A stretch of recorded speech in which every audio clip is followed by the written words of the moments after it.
Day. Thanks for being with us, everybody. I'm Jordan Chavez. And I'm Erica Lopez. Corey has the morning off. You could tell it's a holiday out there. There was no one out on I-25 at Colfax over that Especially at 6 o'clock hour. I know. Yeah. A quiet morning on the roads and a beautiful day in the weather department. Ed Green delivering that good news for folks. They get to enjoy the day. They really do. This is going to be a great day. It's not going to be too hot, not going to be too cool, not going to be too windy. Yeah, Don't we like that? Yay. That's right. As far as our weather goes, we see temperatures getting to near that 80-degree mark, and that's just about 3 degrees above normal for this time of year. So as we take a look at the clear skies that we have right here. Still the snow-capped Rockies, but here it is, Memorial Day. Where did the winter go? As we take a look, we will see temperatures right now, 29 in Leadville, otherwise 30s, 40s, and low 50s across the state at this hour. And we're just going to warm it up nicely from there.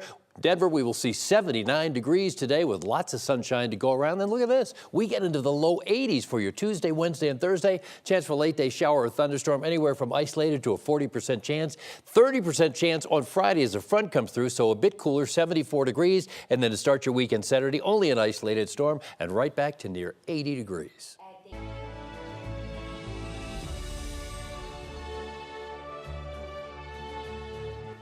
In honor of Memorial Day, volunteers and families are paying tribute to the heroes we've lost. And 9 News reporter Courtney Yoon joins us now live in studio. And Courtney, this is a solemn day to remember fallen veterans. Yeah, that's right. And to pay tribute to them, families and volunteers gathered at Fort Logan National Cemetery to place flags on each and every gravestone. Families of all ages spent hours yesterday making sure each veteran is remembered. It's because of an annual tradition spearheaded by veterans and volunteers.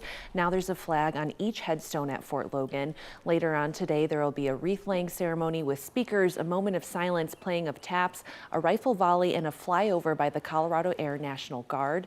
Volunteer Chloe Cook spent her Sunday morning laying flags at Fort Logan. She says her aunt, who was in the Navy, is buried there. She passed a couple years ago, so it never gets easier, but you just kind of learn to live with it. And again, just keeping them alive and not necessarily crying because it's sad, but it does bring up a lot, and you want to be able to honor every single person, even if you may not know them. The ceremony at Fort Logan will begin at 11 a.m. today. Colorado Air National Guard is expected to fly over around 11:40. Courtney Yoon, 9 News. All right, Courtney, thank you. And today, several flyovers are taking place across the state. The Colorado Air National Guard will fly a formation of F-16 Vipers over 9 locations. We have a look at a few of them, I believe. The flights will be happening between 10:30 this morning and 12:10 this afternoon. Some of those places include Greeley, Parker, Grand Lake, Thornton, and Boulder. You can see a full list of those locations and times on our website, 9news.com. As we cover Memorial Day throughout the morning, we want to help you honor a fallen military member you may have lost. You can text us their name or send a photo at 303-871-1491, and we're going to share those throughout the morning. If you have lost someone who was serving our country, we know that today may not be the easiest. In our 8 o'clock hour over on KTVD and streaming on 9 News Plus, we sit down with our mental health expert to help us learn to navigate those difficult feelings and how we can all be respectful. It is now 6:03 on your Monday morning, and even as enrollment declines, there still aren't enough teachers in Colorado. Now, the Colorado Department of Education is launching a new program it hopes will build up the teacher pipeline. It's called the Teacher Degree Apprenticeship Program. This lets someone who is employed by a school district work or charter school to earn their bachelor's degree and teaching license at the same time. Each student will be paired with a teacher and will get experience from helping them in the classroom. Teachers say this could make a big difference in Colorado. Military wife, where because the husbands were moving, they didn't have the opportunity to pursue a degree anywhere. And so I think for people like that, it is a phenomenal opportunity to be present in the schools while also doing some online coursework. The apprenticeship program will be up and running by next fall. Well, it started as a pandemic solution and was so popular, it actually turned into a business lifeline. That's right. Now, Colorado lawmakers have decided to make alcohol to go a permanent thing in our state. And restaurant owners told our Lawrence Scafidi they're celebrating this news. It started out during the pandemic and it was set to end next year. Now, to-go alcohol isn't going anywhere. It's here to stay. How we doing, ladies? We are known as a Mexican comfort food. What makes us special and unique is, everything that was done is casero style, so home style, very comforting. To wash it all down at Los Dos Potrillos, of course, a fresh margarita. We press and juice all the fruit daily, so it's fresh to go, fresh to rock, it's delicious. As quickly as they can be poured, they can be packed to go home with you.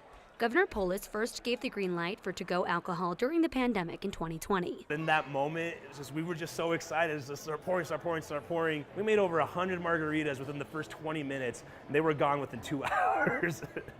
It was amazing. The Colorado Restaurant Association says that year, restaurants lost more than $3 billion in revenue.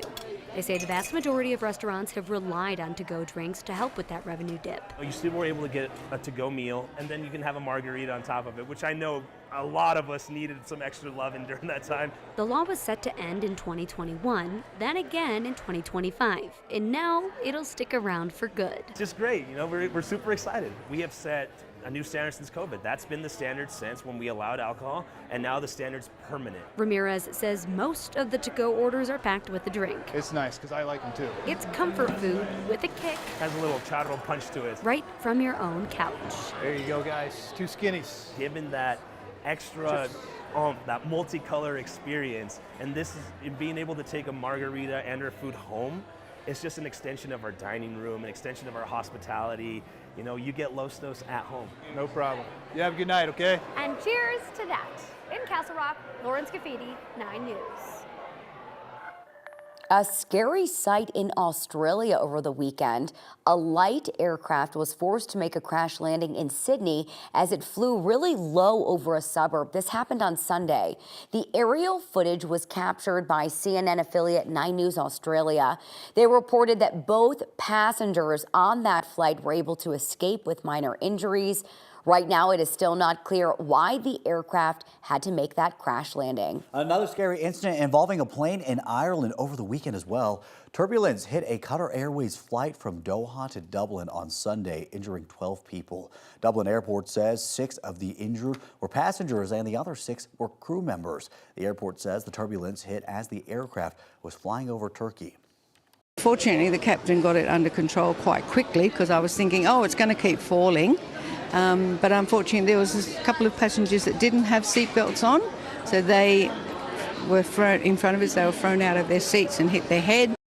This incident comes just days after more than 100 passengers were injured and a man with a heart condition was killed on a Singapore Airlines flight that was hit with severe turbulence. Right now, more than 1 million people in parts of India and Bangladesh have been evacuated from their homes, all because of a tropical cyclone that made landfall over the weekend.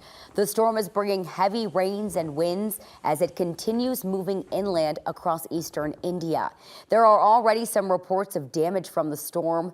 Over the weekend, there were wind speeds up to 84 miles per hour as it made landfall.